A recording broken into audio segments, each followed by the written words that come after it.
Hey everyone, seeing error messages on your Keurig? Yeah, it can be confusing when it won't brew, shows a descaling alert, or gets stuck on preheating.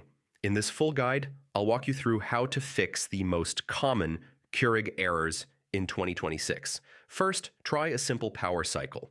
Turn off your Keurig, unplug it for 5 minutes, then plug it back in.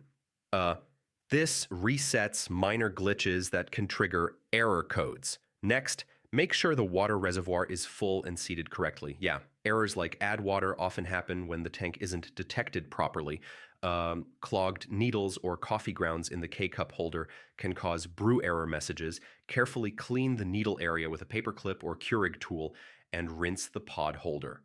If you see a descaling alert, mineral buildup may be slowing water flow. Fill the reservoir with descaling solution or equal parts vinegar and water, then run multiple water-only cycles. Air trapped in the water line can also trigger errors.